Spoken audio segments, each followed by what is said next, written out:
Good morning, and how are you doing today? It is Friday the 7th of October 2022, and of course we are in the Independence Week when Uganda will be marking 60 years on Sunday. I'm Jerome Paul Sonko. This is Smart Means Business. Wherever you are, thank you for tuning in. And of course, this is a show that is dedicated to giving you business information every weekday, Monday to Friday. From the first hour, we started with the news recap. Now we head into the press review, where we look at more of the business stories making headlines away from the mass media perspective or visual to the print media and the other news. Well, speaking of the press review here, we do have the New Vision, where it has highlighted that government is set to address bottlenecks which are hindering free trade. And in a pictorial, there is the Prime Minister, Robin Anabanja, giving more of their situations or giving more of the explanations on how this is going to be done. Now, the African Continental Free Trade Area, which is the world's largest free trade area, is going to be bringing together 55 African countries to ensure that free trade happens, and it will also reinforce regional economic communities to strengthen them in the long run. So it's exactly what is coming in from here and why government is trying to address those bottlenecks. Then also, with the New Vision, Kyambogo University is seeking 20 billion shillings to recruit Cuban professors. That is according to the Kyambogo staffing situation, where Kyambogo University is understood to be understaffed and so far lacks qualified academic staff. And according to the National Council for Higher Education standards, at least 60% of university staff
talks with its staff ahead of the store's official shutdown, marking the end of its 7-year struggle in the market and adding a growing list of local and foreign retailers that have closed shop in recent years in Kenya. The Johannesburg Stock Exchange listed retail giant said on Wednesday that it did not find domestic buyers for its 14 game stores in Kenya, Uganda, Tanzania, Ghana, and Nigeria after putting them up in the market last year. The retailer said in March last year that it would also explore the option of engaging potential buyers to improve the performance of some of its stores under the management of investors and entrepreneurs with a better understanding of local market conditions. Now, Kenya has become a tough market for retailers following the collapse of Nakumatt and Tuskys, which had dominated for decades. Uchumi has also struggled in Kenya to survive the cutthroat competition as deep-pocketed newcomers such as Quickmart and French retailer Carrefour battle for space in the market. Anthony Wagner, a director of the South African retailer, said that the decision to exit the Kenyan market was made in March 2020, and the supermarket commenced negotiations with various landlords to surrender their leases ahead of time. The planned exit of retailer Massmart will add to the growing list of firms from Southern Africa to close shop in Kenya. It comes a few months after Shoprite, another South African retailer, closed shop barely 2 years after launching operations in Kenya. Shoprite cited underperformance of its supermarkets for that particular closure. The firm said that the underperformance was worsened by impacts associated with COVID-19, but the fierce competition from cash-rich retailers such as Naivas, Quickmart and Carrefour in a sector could also have contributed to the exit.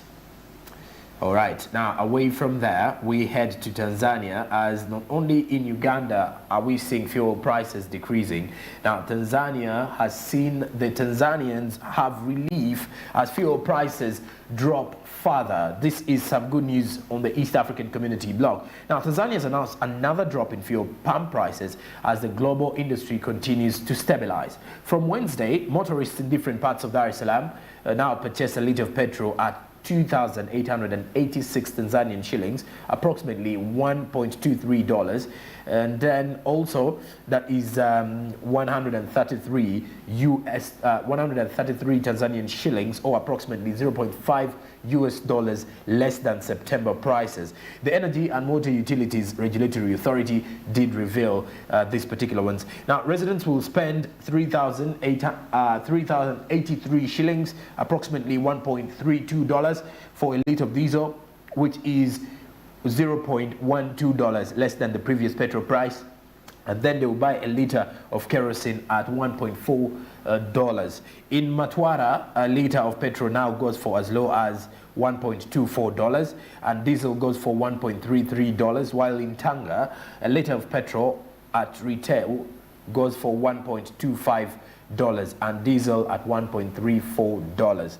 Now, fuel and other petroleum products hit a new high in May, and this was affected by the Russia-Ukraine war and the effects of the COVID-19 pandemic, if you're to look at that and how situations have been coming in and occurring in most of the African countries. Now, the hike in fuel prices forced Tanzania to issue 59.58 billion Tanzanian shillings subsidy to help reduce the burden on consumers. Now, the most expensive selling point remains Chera district in Kagera region in the border with Rwanda and Uganda, where petrol now costs 3,102, then diesel costs 1,001.41 shillings, that is approximately 3,298 Tanzanian shillings, and then kerosene goes for 3,491 shillings, approximately $1.49 per litre.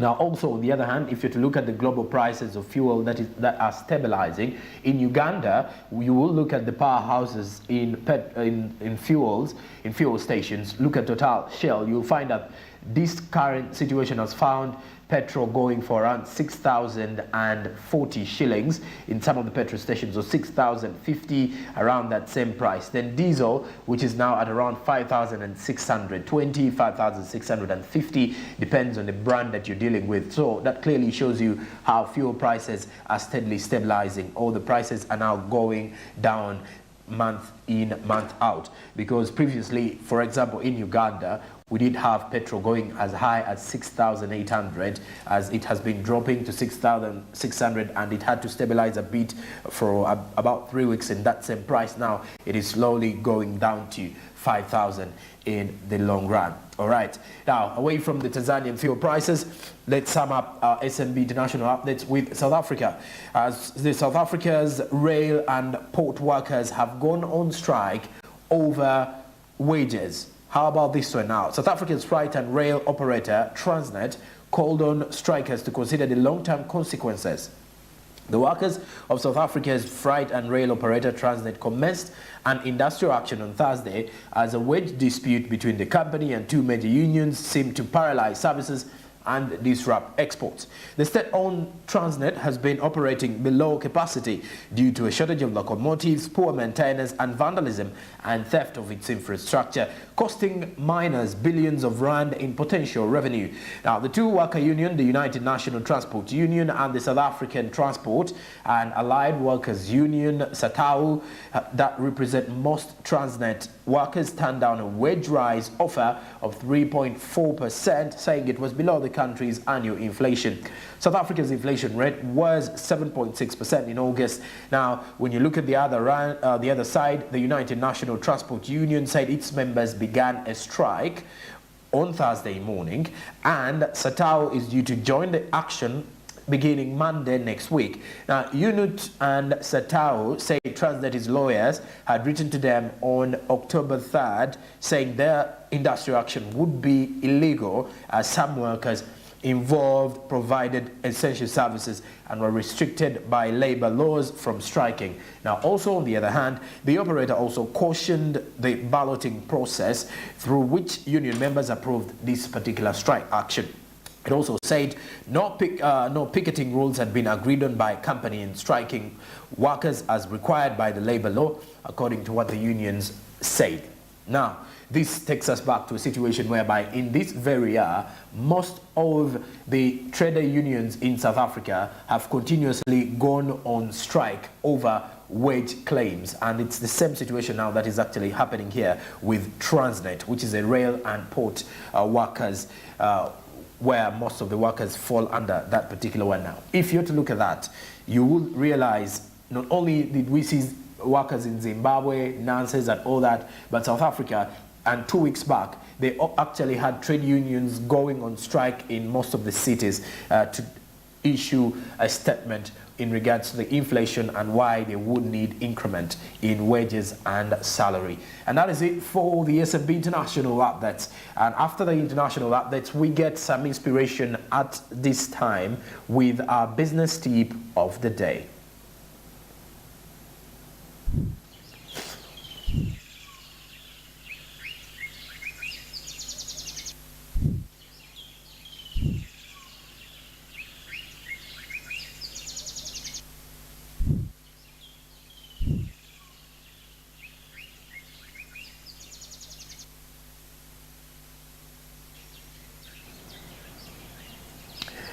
And there you have it. The business tip says, get organized. To achieve business success, you need to be organized. It will help you complete tasks and stay on top of things to be done. A good way to be organized is to create a to-do list each day. All right. Organization is something that is very important in any business. So you need to understand how best can you start your day. And how you start your day tells a lot about how it is going to go and how you will be able to execute the duties that go with it. So that is exactly what this tip is telling us to do. Get organized, because the easiest and the better way to do business and execute it properly is to make sure that you organize yourself and go get the reward at the end of it all. That is the business tip of the day. Get organized. Now, besides that, let's have our business quote as well.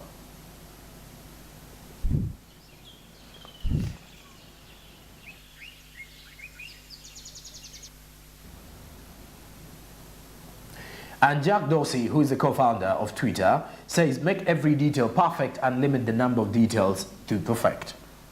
Make every detail perfect and limit the number of details to perfect. So make every detail, everything that you do, make sure that it's perfect. And in the long run, you will realize that you will limit the details that you're supposed to perfect, because at least you're going step by step with everything you're doing. So be an executioner in everything that you do. So you execute everything as it comes by, but make sure that you perfectly execute everything that comes in your way, to at least limit those details that you're supposed to deal with in the long run. And that is it for our business quote of the day. Coming in, that particular one comes in from Jack Dorsey, who is a co-founder of Twitter. And speaking of Twitter, you can add us on our social media platforms. Twitter, we are Smart24TV. Facebook, we are Smart24TV Official. Instagram, we are Smart24_TV. And then we are as well on LinkedIn. You can hit us there and we can connect as well. Our website is www.smart24.tv and we are streaming live on YouTube, Smart24 TV Live. Please do remember to subscribe. This is Smart Means Business, which kickstarts off your business day every single Monday to Friday from 7 a.m. to 10 a.m. After the break, we will be returning with our coffee court discussions. Keep it here and I'll be right back.